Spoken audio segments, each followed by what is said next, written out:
I need you all to sit down, hold on to your butts, because this is one of those things that is going to blow your mind. Now, I know what you're thinking. How can there be news like this and you haven't heard of it before? Apparently, this is like front page news that everybody needs to see. So I implore you, this is going to put my channel on the map. It has to, right? It absolutely has to. Talking about this is 100% going to put it on the map. Everybody's talking about this. Clearly, this is like the biggest deal ever in the history of histories, and I'm bringing it to you. So buckle up, like the video, share it out, because we need to let everybody know about this. It's going to be incredible. So check it out. 15 plus sites are running this story right now. 15 plus. Bethesda is actually responding to negative reviews on Steam. Oh crap. And on Xbox. Oh damn. Wow. Bethesda developers responding to negative reviews on Steam and Xbox. Holy cow. I have never seen developers respond, right? Well, apparently you guys might not catch my sarcasm, but this is ridiculous that people are making this into a story. According to this, which I'll link it, there's plenty of them to link, by the way. Bethesda's responding to negative reviews of Starfield.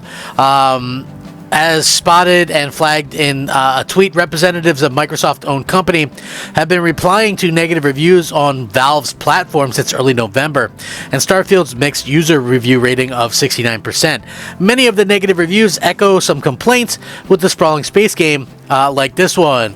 Sounds like a troll, to be honest with you.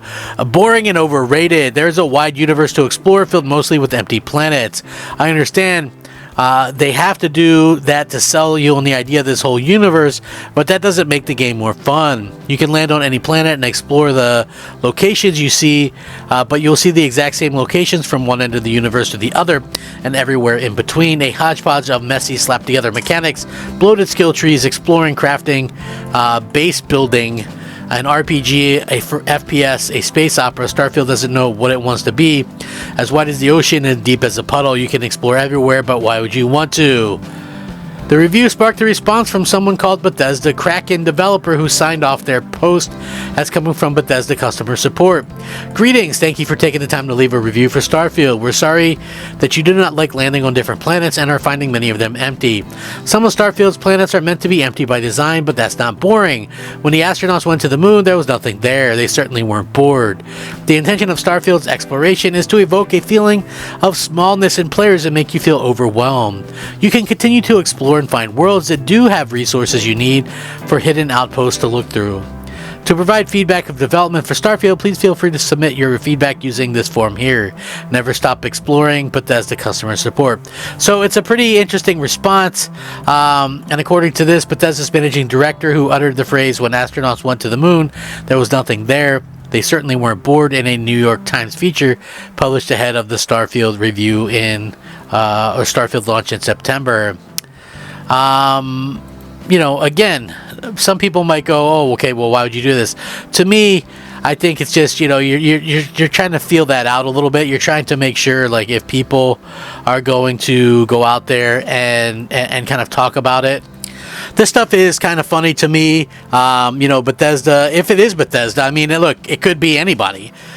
Anybody could be like, "Hey, I'm a Bethesda employee," or whatever, But to me, right, like, honestly, I don't need Bethesda to tell that to me, that if you're exploring the universe and it has Earth and, the moon and all the stuff, like, from our solar system in it, when you go out there, if you had some kind of ship that could miraculously land on, some of these other places, there's literally no life there. As far as we know, there's no life on any planets, anywhere. So the fact that in this game, that they've got these giant, which the worlds that do have life are incredible, and it's like this whole thing with like exploring and things like that. I don't know what people expected at the end of the day, because to me, I expected sort of a Skyrim in space, and I got like much more than that.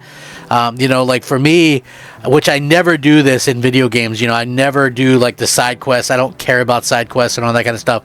I went from playing through Starfield to being a space pirate and hijacking ships and, trying to sneak contraband onto planets and selling it for profit. And, it was like, I was doing all these different things, and, it's pretty incredible to me that this game was so much, it had so much at its core, and I think that it really kind of sucks that this is something that honestly happens, mostly to Xbox, where this is like, okay, people are bringing this up, people are talking about it. I thought it was something that honestly didn't need to be talked about. It's unfortunate. Microsoft, they have games, they've got all this great stuff announced and coming and things, and Sony doesn't. It's like, I don't see how anybody with a straight face can sit there and try to claim, oh, hey, PlayStation is doing better than Xbox in anything other than, plastic sales at this particular point in time. So, outside of the plastic sales, which, hey, I it's a given. I said, hey, guess what? PlayStation, they sell a lot of plastic, and that's fine by me. But we also see PlayStation trying to do other things now, including but not limited to going out there and trying to,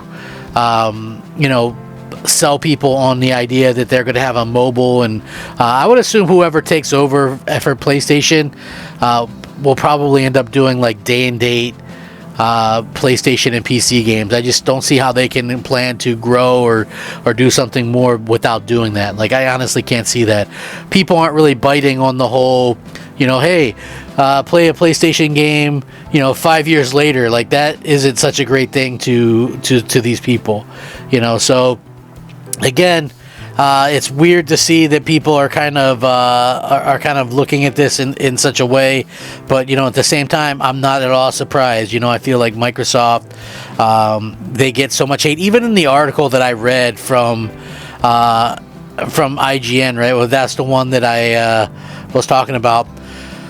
To me, the fact that they mentioned Microsoft specifically, the Microsoft-owned whatever, like, you could have just said, hey, Bethesda or whatever, but the fact that they're like the Microsoft-owned this or that, I thought was quite hilarious, because, people want to believe that this Xbox tax doesn't exist, but it 100% exists, and it's something that, we continue to see, despite the fact that, Microsoft has done so much to be positive, and so much to sort of change their fortunes and to give to gamers and things like that. So it's unfortunate that this is happening, but I'm not surprised that it's happening, to be quite honest. So we'll see what happens long term.